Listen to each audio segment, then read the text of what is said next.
Hello friends, welcome to vahaigai channel. If this first time channel பார்க்க வந்திருக்கீங்கன்னா மறக்காம சேனலை subscribe பண்ணுங்க. நம்மளோட சேனல்ல நிறைய மருத்துவ குறிப்புகள் போட்டுருக்கோம். சேனலை சப்ஸ்கிரைப் பண்ணிட்டு பிளேலிஸ்ட்ல போய் செக் பண்ணி பாருங்க. இன்னைக்கு நாம பார்க்க போறது என்ன அப்படினா பீட்ரூட் தாங்க. பீட்ரூட் அப்படிங்கிறது எல்லாருக்கும் தெரிஞ்ச விஷயம். ஆனா இது எப்படி சாப்பிடலாம்? இத சாப்பிடுறனால சுகர் லெவல் இன்க்ரீஸ் ஆகுமா? இனிப்பு தன்மை அதிகமா இருக்கனால சுகர் லெவல் இன்க்ரீஸ் ஆகுமான்னு சொல்லிட்டு நிறைய பேருக்கு டவுட் இருக்கலாம். ஸோ இதுக்கான விளக்கமாக தான் இந்த வீடியோ இருக்கும்போது தொடர்ச்சியாக லஞ்சுக்கு பீட்ரூட் சாதம் எப்படி செய்யலாம் அப்படிங்கிறதையும் பார்ப்போம்.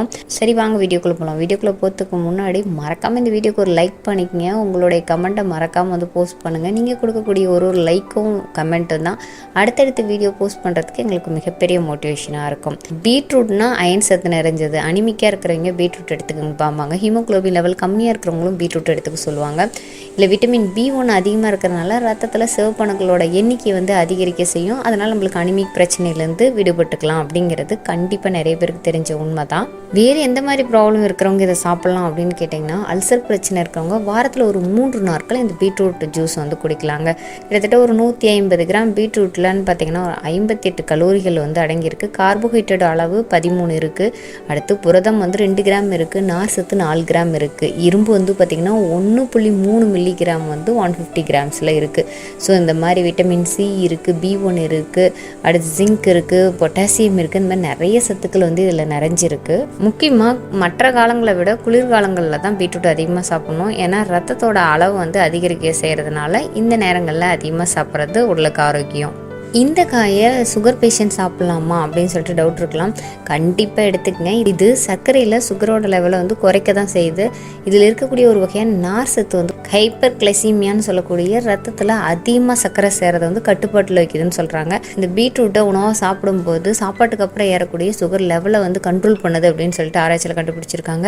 ஸோ கண்டிப்பாக சுகர் பேஷண்ட் தாராளமாக இந்த காயை வந்து எடுத்துக்கலாம். பீட்ரூட்டில் பெட்டானின் அப்படிங்கிறது இருக்கிறதுனால மார்பக புற்றுநோய் வராமல் தடுக்குது அப்படின்னு சொல்கிறாங்க. இதில் இருக்கக்கூடிய அந்த ரெட் கலர் அதுதான் வந்து பீட்டா கரோட்டின். இதில் அதிகமாக இருக்கிறதுனால புற்றுநோயை எதிர்க்கும் தன்மை இதுக்கு இயற்கையாகவே இருக்குது அப்படின்னு சொல்கிறாங்க.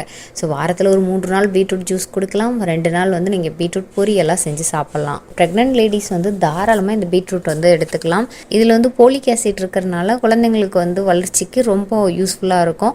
அதனால் தாராளமாக பீட்ரூட் எடுத்துக்கலாம். இந்த சரி வாங்க இப்போ பீட்ரூட்டை பயன்படுத்தி எப்படி லஞ்ச் பாக்ஸ் ரெசிபி ரெடி பண்ணுறது அப்படிங்கிறத பார்க்கலாம். இந்த மாதிரி 2 பீட்ரூட் எடுத்துட்டேன். அதை நல்லா மேல் தோலை சீவிடுங்க. இந்த தோல் கூட நீங்கள் லிப்ஸில் அப்ளை பண்ணிட்டு வந்தீங்க அப்படின்னா லிப்ஸ் நல்ல ஒரு சேஞ்சஸ் தெரியும். இந்த லிப் பாம் எப்படி பண்ணுறதுங்கிறத நான் ஏற்கனவே வீடியோ போட்டிருக்கேன். அதை நீங்கள் லிங்க் கீழே டிஸ்கிரிப்ஷனில் இருக்கிற செக் பண்ணி பாருங்கள். ஒரு பெரிய சைஸ் வெங்காயம் கட் பண்ணி வச்சுக்கிட்டேன். எண்ணெய் ஊற்றிட்டு கடுகு உளுத்தம் பருப்பு போட்டு வெங்காயம் போட்டு துருவி வச்சுருக்க பீட்ரூட் அதில் போட்டுருங்க. இப்போ இதுக்கு தேவையான அளவு உப்பும் மிளகாத்தூளும் நான் சேர்க்குறேன். நான் வரமிளகாயோ பச்சை மிளகாயோ அந்த டைமில் சேர்த்துல. ஏன்னா கலர் ஒரே மாதிரி இருக்கிறதுனால தெரியாது அப்படிங்கிறதுனால நம்ம வந்து மிளகாத்தூள் சேர்த்து பாருங்கள். சூப்பர் டேஸ்ட்டாக இருக்கும். கொஞ்சமாக மஞ்சள் பொடி சேர்த்துட்டு நல்லா ஃப்ரை பண்ணிடுங்க. கொஞ்சம் தண்ணி தெளித்து மூடி வச்சுருங்க. தெளிச்சா போதும், ஊற்றணும்னு அவசியம் இல்லை. தெளிச்சிட்டு நல்லா மூடி வச்சுருங்க. ஓரளவுக்கு மீடியமான சிம்மில் வச்சுட்டிங்க அப்படின்னா ஒரு 10 நிமிஷம் கழித்து எடுத்திங்கன்னா சூப்பராக அது வெந்துடும். தேங்காய் பூ தூவி அப்படியே கலக்கி இறக்குனிங்கன்னா சூப்பரான வந்து பொரியல் ரெடி ஆகிடுச்சு. இது பொரியலாக சாப்பிட்டுக்கலாம். லஞ்ச் பாக்ஸ்க்கு அப்படிங்கும்போது இதில் ஒரு கைப்பிடி அளவு சாதத்தை போட்டு நல்லா பிசைஞ்சிட்டு கொஞ்சம் நல்லெண்ணெய் விட்டு அப்படியே எடுத்துகிட்டு போனீங்க அப்படின்னா செம்ம டேஸ்டியாக மத்தியானத்துக்கு இருக்கும்.